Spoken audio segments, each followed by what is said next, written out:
American culture, as depicted on TV and in the movies by Hollywood, is pretty simple. The reality is quite a bit different than that. So, we're going to look at the reality and the historical facts and the social customs that underlie the American civilization and culture. I think you'll find it interesting. I do. Welcome to American Studies. Language is embedded with the history of the people who speak it. In the case of English, there is more than one thread in its evolution. We must speak of World English, with Great Britain itself, America, India, and now China adapting the language to their own cultural histories and needs. We will begin our review with a focus on history and prehistory, but will go on to embrace the many peculiarities of American cultural development. The foods, customs, history, holidays, literature, a little politics, and a bit of education will follow. Wordsworth advises us that the child is the father of the man. Perhaps, but America was young long before it was America. The Europeans were met on the beaches of what became America by the descendants of a culture that was over 15,000 years old. In the 16,000 years since the first migrants to the Western Hemisphere arrived, their societies had evolved in ways analogous to the development of cultures in Asia and Europe, and were in many ways just as advanced. To understand any people, particularly the very individualistic Americans, you will have to look beyond the rulers, warriors, and zealots who sometimes dominate recorded history. The full history of our hemisphere includes many things to be proud of, and not a few that we would prefer to forget, but won't. The first immigrants probably came from what became Siberia, across the Bering Straits. They came as the age of glaciers receded and soon expanded to the far south. They were joined by some very rude incursions of Europeans starting in 1492, but possibly as early as the year 1000, Vikings may have visited.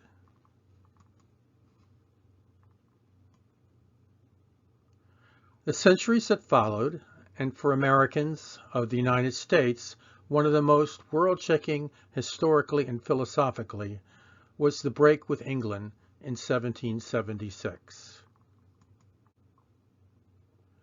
To be followed a few decades later by a terrible war between the states that nearly ripped us apart. Then, just a few years later, the technological wonder that fully united the nation through its transportation system from coast to coast, rails. There is a core of stubborn individualism at the center of our national identity. This we probably owe to a series of rugged frontiers that resisted the expansion of the Europeans into the New World with far more efficiency than the indigenous efforts were to have. Today, much of this physical challenge has evaporated for most people, but there is something about a new frontier, whether it be space or the meta world, that fascinates Americans.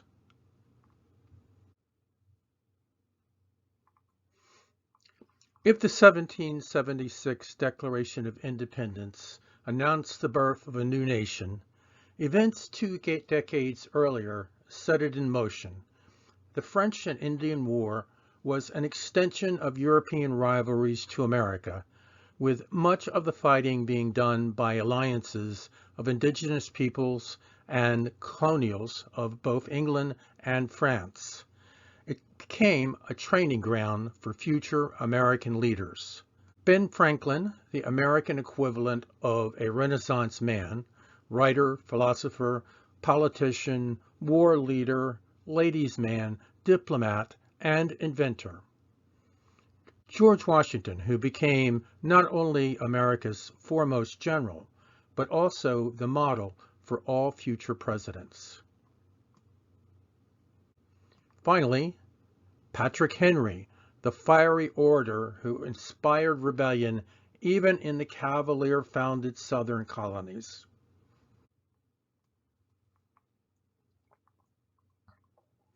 The affairs of nations are perhaps moved less by the sword and bloodshed, and more by the thoughts and ideals of a few writers who shape the times. Ben Franklin is again a power in this sphere. Mercy Otts Warren cultivated revolution with both her writing and salons. She was identified by John Adams as one of the genius thinkers swaying colonial thought. Considering the intellectual power of his wife Abigail, this was high praise indeed.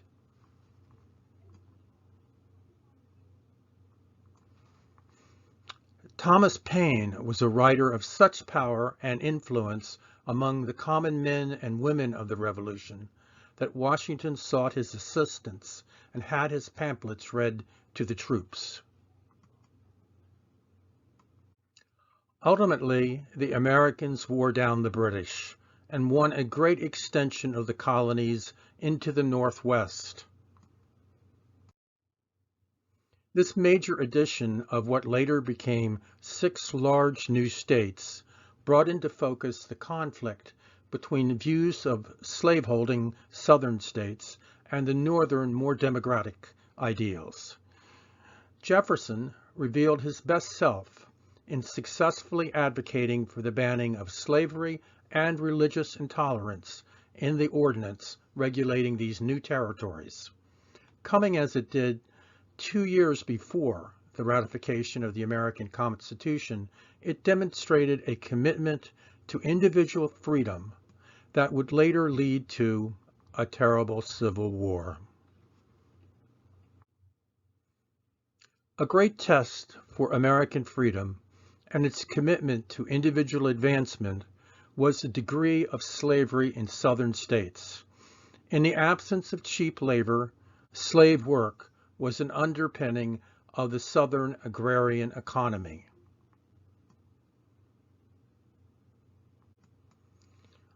Slavery was a tainted inheritance from British rule. Despite their ideals, both Jefferson and Washington were slaveholders. John Adams of Massachusetts, who was also destined to be president, was a consistent opponent of enslavement. This was a conflict that ran deep because both economic and cultural dispositions in the South. It was not uncontested by the slaves.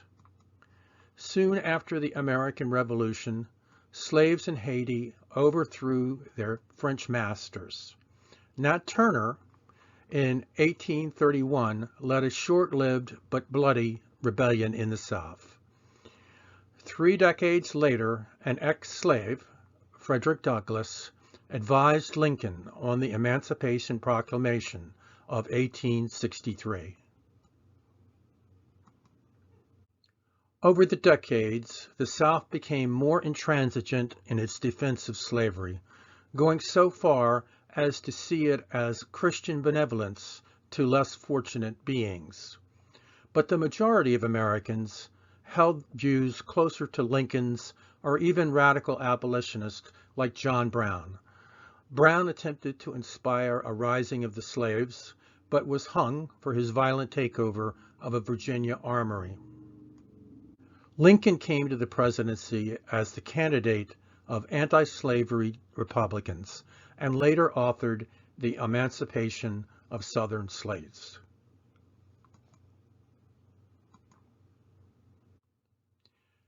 The English left America with more than their language.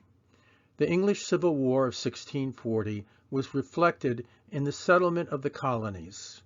Cavaliers to the south, Puritan descendants of the Roundheads to the north. Some believe these underlying cultural differences set us on the path to our own Civil War. Having won the war, Lincoln was assassinated in the first of several assaults that have plagued the American leadership. This poem, Captain, My Captain, was written in grief by Walt Whitman. There will be many more waves of immigration to discuss, but 4 were dominant in the years between the Revolution and the Civil War. Both the Scots and the Irish sought liberation from the British, and famine in America. During the first decades after independence, the Atlantic slave trade continued despite being banned.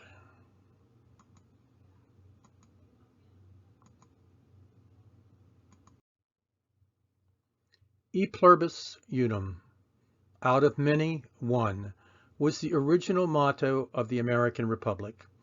It reflects the unification of the colonies within the United States, but it might also describe the evolution of American society from its primarily English origins towards a much more diverse population. Several great waves of immigration have at first met resistance and obstacles such as language, then with time, integration into a new sense of American identity.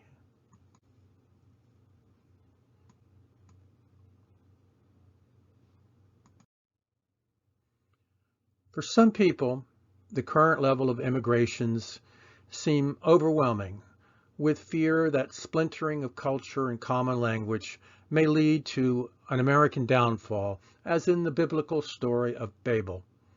This, however, is refuted by the fact that low immigration rates of the mid-20th century were in fact the anomaly.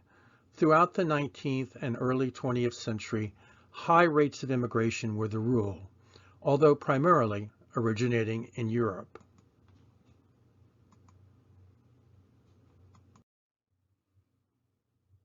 Art is sometimes the surest route to understand a man or a people, and this appears to be so for America as well.